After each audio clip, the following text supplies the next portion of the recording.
Dictation 10 second बाद बोली जाएगी।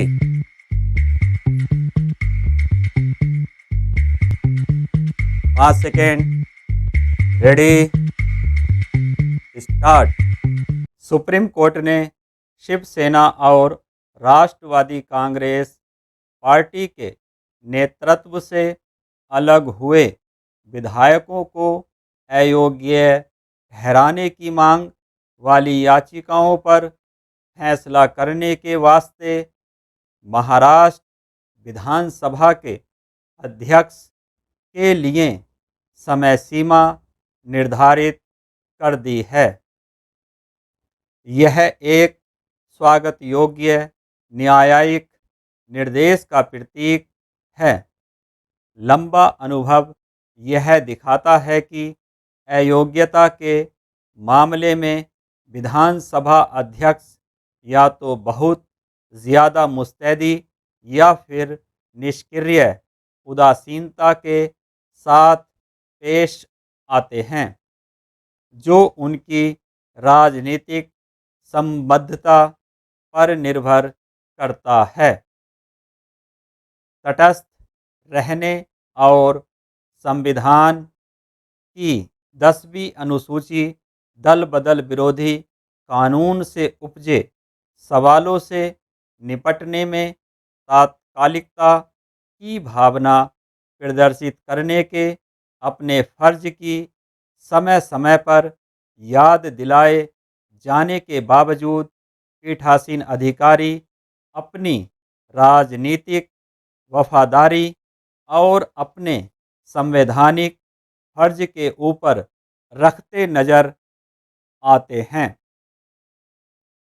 इसलिए यह बिल्कुल वाजिब है कि शीर्ष अदालत ने विधानसभा अध्यक्ष राहुल नार्वेकर को मुख्यमंत्री एकनाथ शिंदे के खेमे के खिलाफ अयोग्यता याचिकाओं पर 31 दिसंबर तक और उप मुख्यमंत्री अजीत पवार की अगुवाई वाले एनसीपी से अलग हुए समूह से जुड़ी याचिकाओं पर 31 जनवरी 2024 तक फैसला लेने को कहा है।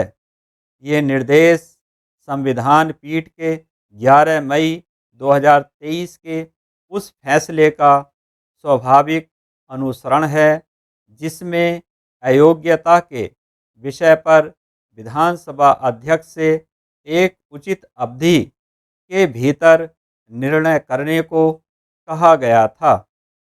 यह फैसला शिवसेना में टूट से उपजे एक मामले में आया था। इसी टूट के चलते सत्ता बदली थी और उद्धव ठाकरे की जगह शिंदे मुख्यमंत्री बने थे। प्रक्रियात्मक पहलुओं और याचिकाओं को एक साथ जोड़ने में कुछ देरी हुई हो सकती है, फिर भी इसमें कोई दो राय नहीं हो सकती कि विधानसभा अध्यक्ष को इस मामले में फैसला लेने के लिए पर्याप्त समय मिला है।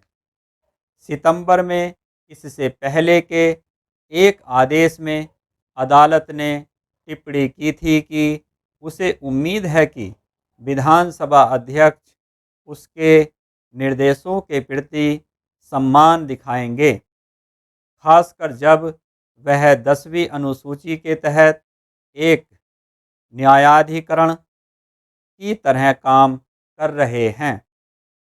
अगर न्यायिक आदेश न हो तो भी किसी सदस्य की अयोग्यता का प्रश्न ऐसा मामला नहीं है जिससे सुस्त या पक्षपाती ढंग से पेश आया जा सके। हाल का राजनीतिक इतिहास कई राज्यों में सत्तारूढ़ दलों द्वारा अयोग्यता के किसी डर के बिना बेफिक्र होकर विपक्षी सदस्यों की भर्ती किए जाने के उदाहरणों से भरा पड़ा है।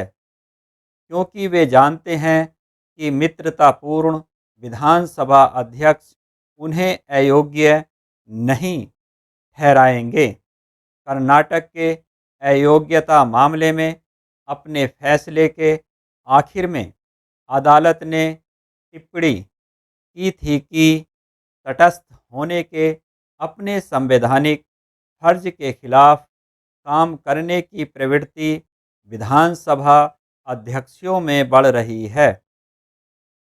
मणिपुर में न्यायिक समय सीमा खत्म होने के काफ़ी समय बाद भी जब विधानसभा अध्यक्ष यह फैसला करने में विफल रहे कि एक मंत्री को दल बदल के लिए अयोग्य ठहराया जाना चाहिए या नहीं, तब अदालत उस मंत्री को उनके पद से हटाने की हद तक चली गई।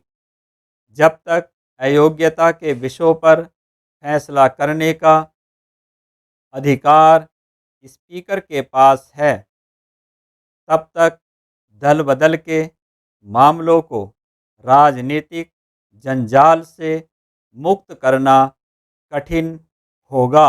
स्टॉप।